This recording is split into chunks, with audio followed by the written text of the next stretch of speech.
Welcome back to Education Matters. Did you correctly answer true? While all teachers in district or traditional public schools must be certified, state law today only requires that 50% of teachers in a charter school be certified. We're going to continue our discussion on the Governor's Commission on Access to Sound Basic Education and what it may mean. And we have two guests who know a lot about it. Melanie Dubis. Melanie, you are the lead attorney. You're with Parker Poe, but you're the lead attorney for the plaintiffs in this very long case. Maybe we're getting to, I don't know if we're at the beginning of the end or the end of the beginning or something, but we'll find that out. Debra Dowless, next to you. Debra, you are the Assistant Superintendent, Hoke County Schools, one of the originals. And so I want to ask both of you, I guess first, let me ask you first, Melanie. How did this process with the Governor's Commission, and I want to make sure we also explain what Judge David Lee, who's overseeing the case now, he has basically the plaintiffs have gotten together and the parties in the lawsuit and is asked to, an outside consultant who's helping. So sort of how did this all come about at this point right now? Right, so as you've mentioned and as Brad noted, this case has been going on for a long time. We've been in the remedial phase of the case for a while, which is how is the state going to address the constitutional deficiencies that Judge Manning originally found and that the Supreme Court upheld.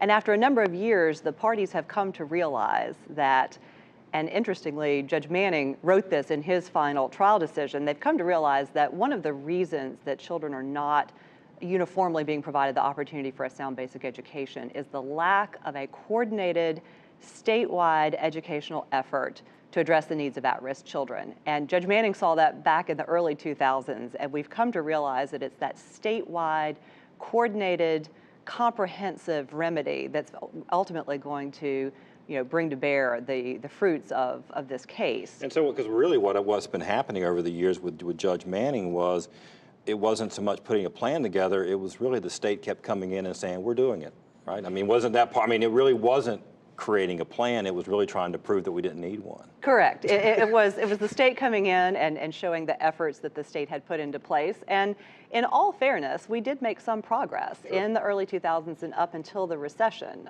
in terms of reducing class size, increasing early childhood education, teacher recruitment and retention. But since 2008, we have made declines, as your statistics and test scores have shown. Right. Well, Debra, I want to talk about Hoke County Schools. I know Hoke County Schools. I know your superintendent well. Hoke's one of the, really of all the districts, I would say, has done as much as they can do with what you've got. But it's not enough, and I do want to get into this question about resources too, because that's. But tell me what are you seeing in Hoke County, sort of from the original suit to sort of where we are now in 2018? We're really proud of the accomplishments that we've had over the years. As Melanie noted, we have made progress. We do a great job with our public-private partnerships. We can say that 100% of our schools have shown or met or exceeded growth on their reading scores.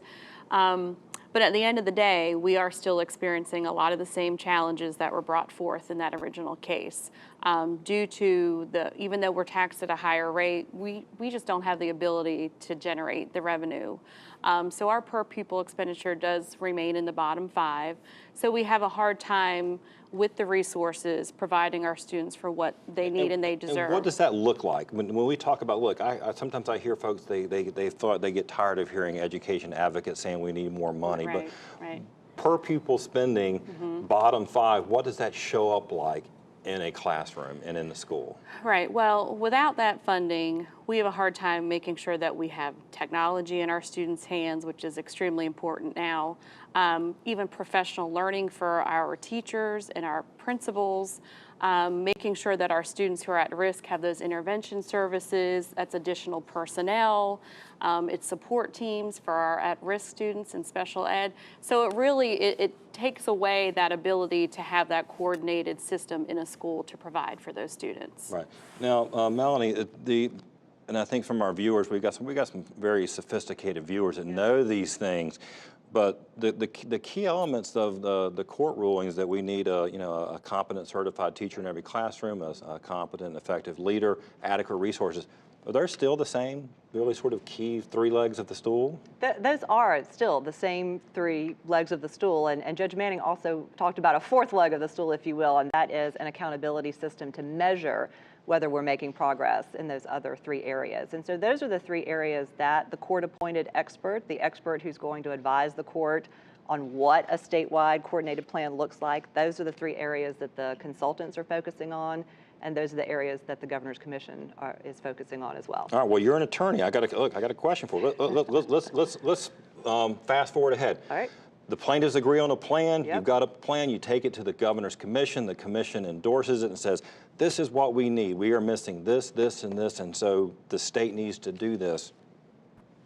So what? I mean, if there is a court judgment, is there a remedy? Is there a enforcement mechanism the way our state is set up? I mean, the court can't fund schools, for example. That's right, but the court can interpret the Constitution, and what our state Supreme Court has said is that the court can impose a remedy after giving the executive and the legislative branches due time to come up with a remedy. If they don't, the court itself can order a remedy. And I think Judge Lee is looking to the expert consultants that he's retained. He's looking to the commission to advise him as to what that remedy will look like. And I would echo what Brad said, though, in terms of all of the branches of government and the litigants coordinating towards this effort. I think what we will end up with is a very comprehensive and research-based plan forward. And my hope is, as Brad said, all those who care about education will come together and get on board to implement that plan. Last word from you, Debra. What do you want to see?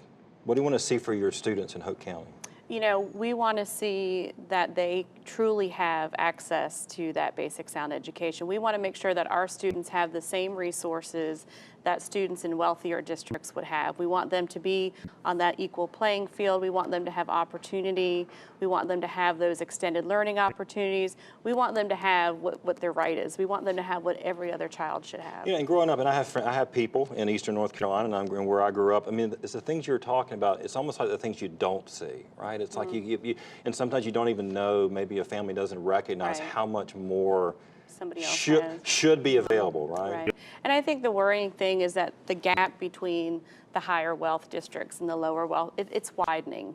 Right. You know, so that's why we see this as a turning point, not only in just the case, but for public education for all students, including those students from low wealth areas. Right. This is their opportunity. Well, I mean, this is important, and you know, I appreciate the work that you're doing trying to move it forward and also to explain it. We're going to watch the next steps with the commission and see what happens. So thanks so much for being here. Thank you. After the break, this week's Leadership Spotlight.